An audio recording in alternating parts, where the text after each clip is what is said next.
Hi students, welcome at KitKat Digital Learning. I am your SST teacher. Today I am presenting lecture number 1 and topic is the universe from your SST book We Learn SST class 6 published by Oxford University Press. Before start our today's topic, I would like advise you few tips for effective learning and take maximum benefits from KitKat Digital Learning. Number 1, like and subscribe channel so don't missing any video. Number 2, carefully listen and watch video before start to end. Number 3, find out the answer of the question from the video. Number 4, may watch multiple time video till find out the answer. Let's start our topic, the universe. When you look up at the night sky on a clear night, what do you see? Countless stars that twinkle brightly and moon. And if you are lucky, you may also see shooting star. Man has always wanted to know the origin of the universe. Many theories have been put towards the scientists and thinkers. क्या आपने कभी खाली आसमान में रात को बहुत सारे चमकते सितारे देखे हैं, मून देखे हैं? या आप कभी इतने लकी हुए हैं कि आपने कभी एक टूटता हुआ सितारा देखा हो? Man has always wanted to know the origin of the universe. इंसान हमेशा से ही यूनिवर्स के पीछे की थ्योरी जानना चाहता था, पीछे उसका जानना चाहता था कि यूनिवर्स बनी कैसे है. बहुत सारे साइंटिस्ट और थिंकर्स की इसमें थ्योरी दी गई है. The Big Bang Theory. The most accepted theory is that a huge explosion in space created massive amount of matter and energy. It happened in seconds and caused space to expand. As space expanded, matter spread in all directions, just as in this experiment. Draw lots of dots on a balloon using a marker. You can see that the dots are close to each other. When you blow air into the balloon, it expands. The distance between the dots increase and they spread out. Think of matter as the dots on the balloon. As the matter cooled down, it combined with gas and dust to form galaxies, stars, planets, and other celestial bodies like asteroids and meteoroids. Galaxies move away from each other as space expands. The explosion. सबसे accepted जो सबसे मानने जाने वाली theory है वो big bang theory है, जिसका मानना है कि स्पेस में एक मैसिव धमाका हुआ था, बहुत बड़ा धमाका हुआ था मैटर और एनर्जी की वजह से. ये एक सेकंड में धमाका हुआ था जिसकी वजह से स्पेस जो है खला बहुत ही ज़्यादा फैल गई थी. इसका एक्सपेरिमेंट ये है कि आप एक बलून लें, उसमें बहुत सारे डॉट्स बनाएं करीब करीब, उसमें हवा भरें. जैसे ही आप हवा भरेंगे तो आप देखेंगे कि डॉट्स सारे स्प्रेड हो जाएंगे, एक दूसरे से दूर हो जाएंगे, एक्सपेंड हो जाएंगे. अब डॉट्स जो हैं उसको आप मैटर समझें. जैसे मैटर और एनर्जी मिलकर स्पेस में एक्सप्लोजन हुआ था, बलून्स पे डॉट्स को आपको मैटर समझें. मैटर जब कूल डाउन हुआ तो वो गैस और डस्ट के साथ कंबाइन होकर गैलेक्सी बना, जैसे कि स्टार, प्लैनेट्स और अदर बॉडीज़, एस्ट्रॉयड और मीटरॉइड्स. गैलेक्सी इसी तरीके से फैलती गई और स्पेस में ऐसे ही explosion. A star is born. The universe continues to expand and new stars are born.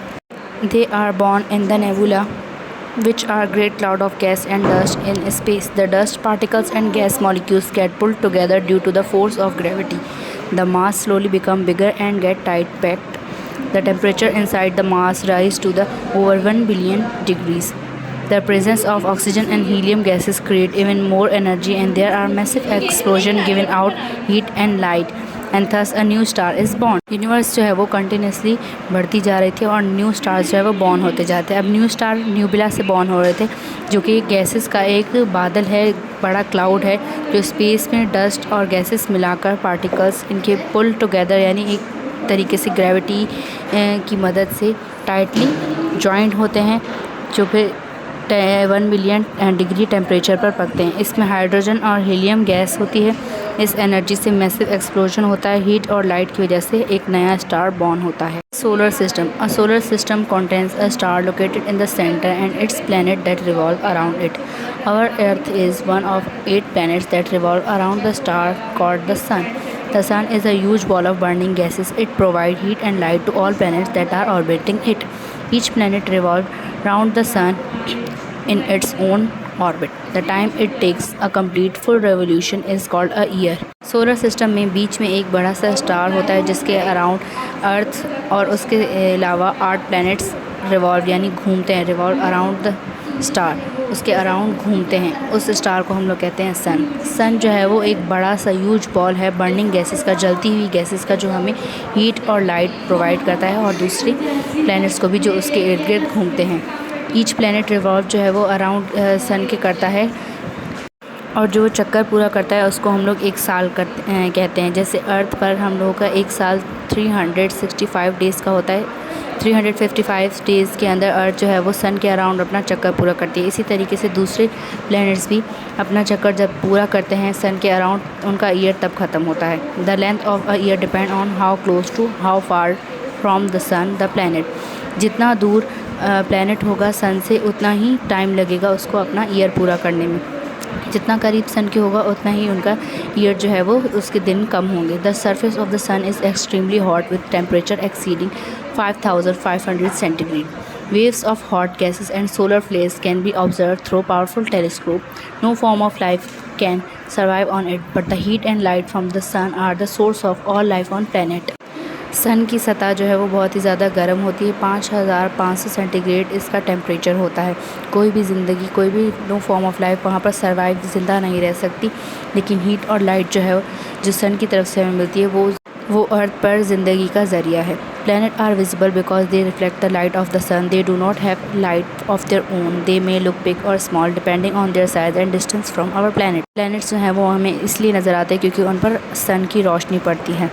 कुछ प्लैनेट्स हमें बड़े नज़र आते हैं और कुछ प्लैनेट हमें छोटे नज़र आते हैं। ये डिस्टेंस की वजह से हमें उनका साइज़ छोटा बड़ा नज़र आता है। जितना दूर वो हमारी अर्थ से होगा उतना हमें छोटा नज़र आएगा, जितना करीब वो होगा हमारी अर्थ से उतना हमें बड़ा नज़र आएगा। The 8 planets in our solar system, Mercury, Venus, Earth, Mars, Jupiter, Saturn, Uranus and Neptune. ये 8 प्लैनेट्स जो हैं वो सन के अराउंड रिवॉल्व करते हैं। Jupiter, Saturn, Uranus, Neptune are big planets. They are composed mainly of hydrogen and helium gases. Jupiter, Saturn, Uranus और Neptune जो है वो सबसे बड़े planets हैं और इनमें हाइड्रोजन और हीलियम गैस पाई जाती है। ये फास्ट स्पीड से सन के अराउंड रिवॉल्व करते हैं और यहाँ का एटमॉस्फेयर, यहाँ का माहौल बहुत ही गैस वाला है। They also have ring and satellite revolving around them. इनके पास जो है रिंग है, जो सैटेलाइट्स है वो इनके अराउंड रिवॉल्व करती हैं। ये आउटर ऑर्बिट की तरफ सोलर सिस्टम की नज़र आती हैं, इसलिए इन्हें आउटर प्लैनेट्स कहा जाता है। मरकरी, वीनस, अर्थ और मार्स जो हैं वो छोटे प्लैनेट्स हैं। ये स्लोली सन के अराउंड रिवॉल्व करते हैं। इनका सरफेस बहुत ही ज़्यादा सॉलिड है, सख्त है। इनके पास कोई रिंग नहीं है और इनके पास कुछ मून्स हैं जो इनके अराउंड रिवॉल्व करते हैं। ये सन के ज़्यादा करीब रिवॉल्व करते हैं, इसलिए इन्हें इनर प्लैनेट्स कहा जाता है। Asteroids. The word asteroid means like a star. They are believed to have broken away from a planet or other large bodies. Asteroids have crashed on the Earth's surface and created landforms such as craters and lakes. Asteroids move around the sun in their own orbit like small planets. Billions of large and small asteroids are called a vast string between the orbits of Mars and Jupiter called asteroid belt. Asteroid जो है उसका मतलब है star की तरह। ये planets और जो अदर लार्ज बॉडीज स्पेस में होती हैं उनके टुकड़े होते हैं ब्रोकन। ये अर्थ पर क्रैश हुए थे जिसकी वजह से लेक्स, जहाँ से पानी वगैरह बहता है, झीलें वगैरह बनी थी। एस्ट्रॉयड जो है वो सन के अराउंड अपने ही ऑर्बिट में मूव करते हैं स्मॉल प्लैनेट्स की तरह। Million of large and small asteroid जो है वो मार्स और जुपिटर के इर्द गिर्द बेल्ट बनाकर रिवॉल्व करते हैं, अराउंड घूमते हैं उनके। जैसे आपने रिंग देखी होगी जुपिटर के अराउंड, वैसे ही। Comets are made of ice, dust, gases like carbon dioxide and methane, and tiny pieces of rock. They can be recognized by a tail of gas dust pointing away from the sun. They are basically the leftover material from billions of years ago when stars and planets were being formed. They look like bright streaks of light. Comets जो हैं वो ice, dust और gas के बने होते हैं, carbon gas और methane gas की। ये टाइनी पीसेस ऑफ रॉक, जो पत्थर के छोटे छोटे टुकड़े होते हैं, उस तरीके के बने होते हैं। लेफ़्ट ओवर बचा हुआ मटेरियल है जो बिलियन ईयर्स पहले स्टार और प्लैनेट हुआ करते थे स्पेस में। ये ब्राइट स्टिक यानी एक पतली सी लाइट की तरीके का होता है। Comets take about 200 years to orbit the sun. Halley's comet is the most famous and has been mentioned in books written centuries ago. It becomes visible to the naked eye every 16 years when it comes close to the sun. It last came near in 1986. मीटरॉइड्स जो है वो 200 साल पूरा करते हैं, 200 साल में अपना चक्कर पूरा करते हैं सन के अराउंड। हेलिस नाम का एक कॉमेट जो है वो बहुत ही ज़्यादा मशहूर है, जो कि बहुत ही सेंचुरीज़ पहले बुक्स में लिखा गया था। ये हर 16 साल बाद विजिबल होता है, जो हम लोग सन के करीब इसको देख सकते हैं। लास्ट टाइम ये 1986 में देखा गया था। Meteoroids are part of broken off an asteroid that burn up as they enter the Earth's atmosphere. They are also shooting star. Meteoroids that reach Earth's surface without disintegration are called meteoroids. They leave a crater in the ground where they hit in. Millions of meteoroids strikes Earth's atmosphere every day, but they are only visible at night when the sky is dark. They usually disintegrate 50 to 95 kilometres from the earth. जो है वो asteroid के छोटे छोटे टूटे हुए टुकड़े होते हैं, जो अर्थ के एटमॉस्फेयर में घुसते ही जल जाते हैं। इनको शूटिंग स्टार कहा जाता है। अर्थ में बहुत ही बड़ी दरार डाल देते हैं, अर्थ के ग्राउंड में अगर ये गिरते हैं। मिलियंस ऑफ मीटरॉइड्स जो है वो अर्थ के एटमॉस्फेयर में आकर गिरते हैं, लेकिन ये हमें सिर्फ रात को ही नज़र आते हैं, क्योंकि रात के वक्त आसमान बहुत डार्क होता है। Hope you enjoyed and learned basic concept of today's topic.